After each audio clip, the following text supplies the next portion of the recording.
What's up, guys? We're back with another reaction. This time I'm checking out film theory after a long time. It's called You're Wrong About Multiverse of Madness. Doctor Strange in the Multiverse of Madness. Now, if you guys didn't know, I watched Spider-Man No Way Home. So if there's any spoilers here of Spider-Man, I'll let you know. Spoiler alert. If you watch this, you might be spoiled. If you watch the movie, great. If you didn't watch the movie, then it's at your own risk. Watch it at your own risk. But we're starting out the reaction right now.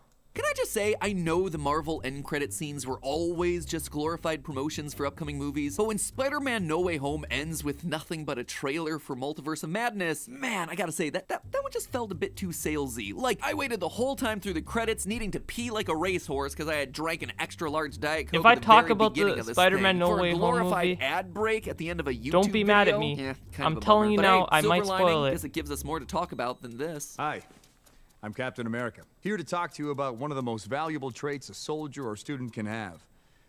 Patience.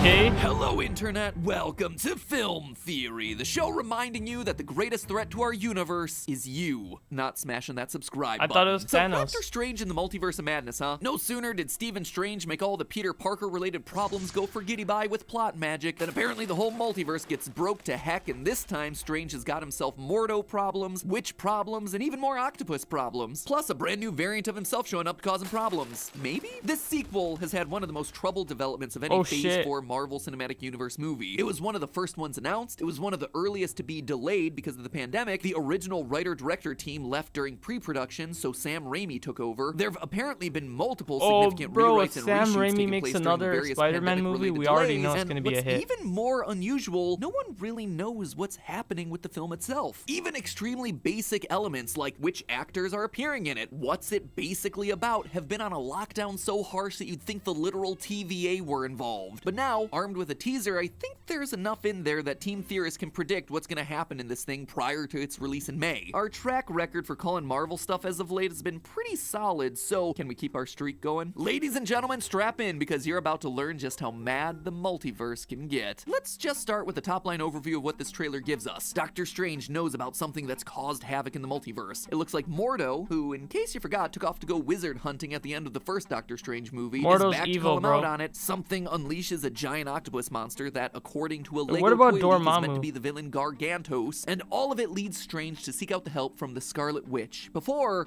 this thing is gonna have itself a mirror match against an evil Doctor Strange variant. And that's about it. See you in May. Now, if you've kept up with a smaller screen MCU, you'll know that in the anthology series What If, one of its breakout reimagined characters was Strange Supreme, a dark, tragic, and way overpowered multiverse variant of Doctor Strange whose powers You're not gonna lie, that absorb the animation spirits looks of so hundreds of weird. demons, including, wouldn't you know, a giant octopus. That shot 1 minute and 38 seconds into the teaser of a Doctor Strange throwing 2 serpents at someone. Yeah, that looks a lot like one of Strange Supreme's attacks from What If. So, is this him? And if so, then what's he doing here? Well, first answer, no. I don't think it's him. By the end of What If, Strange Supreme is actually redeemed, so bringing him back to be evil just feels off. Plus, you'll notice that this Strange appears to be missing a hand. Maybe. Look, Marvel likes to fake us out with trailers like they did with Thor's eye in Ragnarok. So in this shot, yeah, looks like he's a hand down, but then here it looks like he might just be holding it behind his back. That being said, I think there's a good chance it's gone. You can't pull a fast one on me, Marvel. I mean, you can and you have multiple times in the past, but not this time. But not this time. Hand imagery is everywhere around this guy, which matters considering 1, Strange Supreme had both hands in What If, and 2, the first Doctor Strange movie was all about Steven recovering the use of his hands after a severe injury. As a result, it kind of makes it seem like this might be a Doctor Strange variant that wasn't able to recover the use of both of his hands. I'd also be remiss if I didn't call out that Sam Raimi is directing this one, who, ironically enough, has got himself quite a history of directing movies where wisecracking heroes lose a hand and then ultimately end up fighting their evil twin.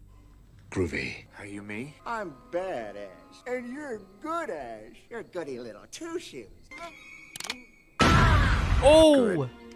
bad. I'm the guy with the gun. That's the Evil Dead series, by the way, in case you were wondering. If you're ever in need for a horror or horror comedy, check them out. But what is evil Doctor Strange here for? Well, did you happen to notice the girl wearing the patriotic denim jacket walking around the Sanctum Sanctorum at 41 seconds into the trailer? That, my friends, is America Chavez, aka Miss America. How do we narrow the gap between the rich and the poor?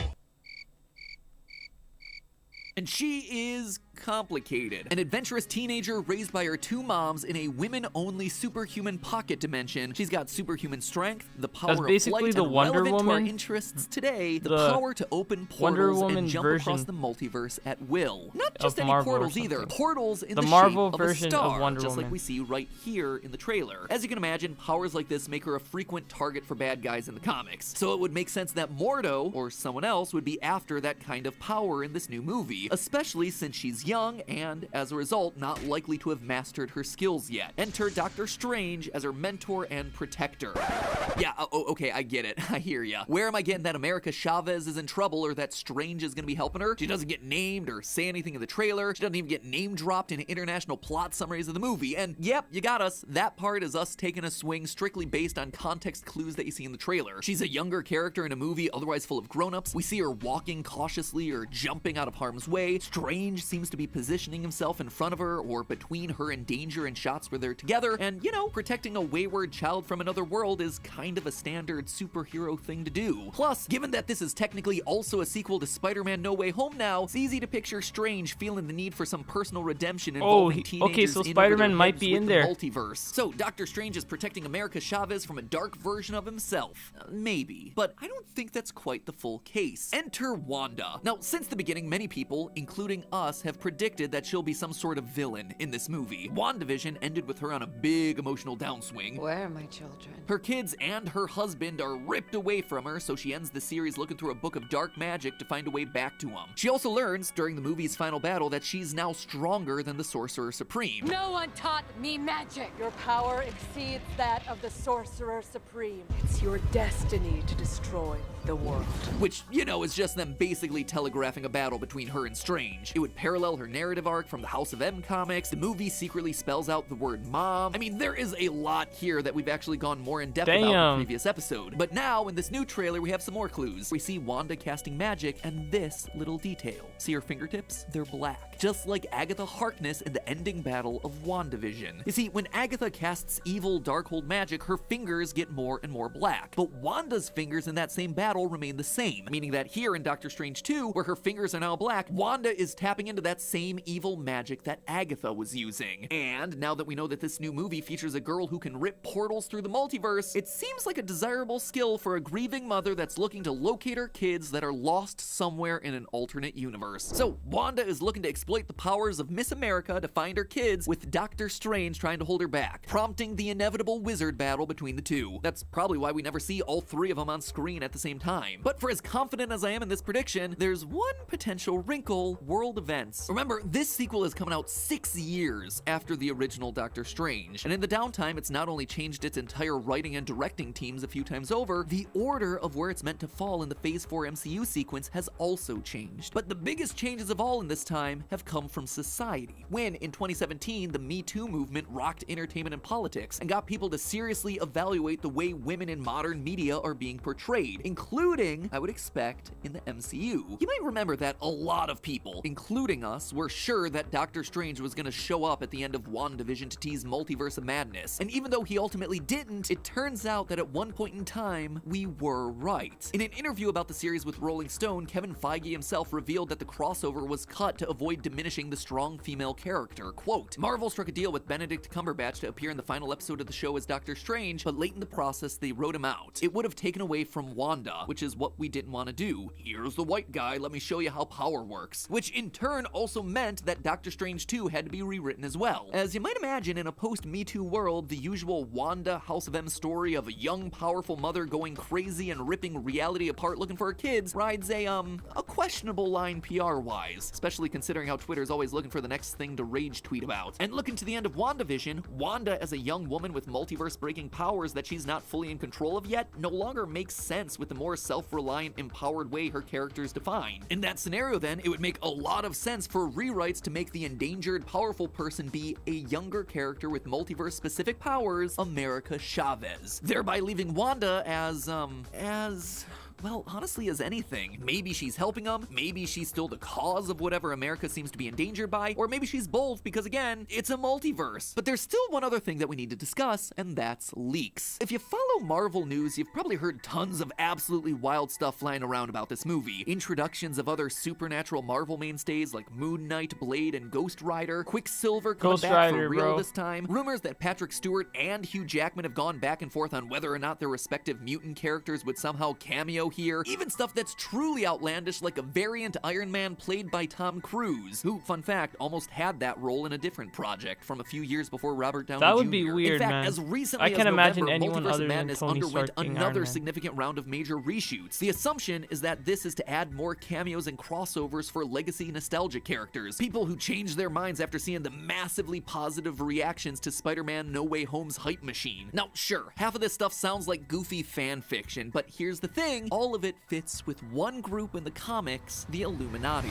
The Marvel Illuminati. Just so we're clear, algorithm, the Marvel Illuminati. If you know your conspiracy media, you know Illuminati was the name of a secret society from a few centuries ago that's still popularly used as shorthand today for scary organization behind the curtain. In Marvel Comics, though, it's the informal name for the secret club of team leader, rich guy, and political figure superhero types. We're talking the team leader for each major Marvel faction, folks like your Mr. Fantastics, your Professor X's, your Iron Mans, and your Doctor Stranges. Their job? Basically to act as the United Nations for super people, to meet up behind the scenes and share important information with each other to keep the world stable. Now, that's the comics, and it doesn't quite work with the movies because everything's out in the open. But instead, what if there was an Illuminati of the multiverse? Powerful figures who are aware, maybe the only people in their respective timelines who are aware, that the multiverse exists, and they take it upon themselves to patch the cracks or deal with troublemakers. Almost like the TVA from Loki. In an already packed movie, a really efficient way to make something like this work would be to build it from a mix of alternate versions of characters we know, like a dark version of Stephen Strange. Actors reprising their classic roles from other movies. New faces in different roles, like, So hey, that's it's how Iron it Man, works. but he's being played by a different guy. And of course, characters who don't need any introduction in the first place. Now, this isn't a theory just because it sounds cool. No, we get here because it fits the rumors while also making thematic sense for what we see in the trailer. Stephen Strange just got done with an adventure where his recklessness nearly blew up the multiverse. It got someone killed. It seriously altered dozens of people's lives. Whether he remembers all, fragments, or none But of it, yo, because that of that memory multiverse wipe, he thing has is got so some powerful. serious explaining to do. Something that we actually hear reflected back to him in the trailer. Your desecration of reality will not go unpunished.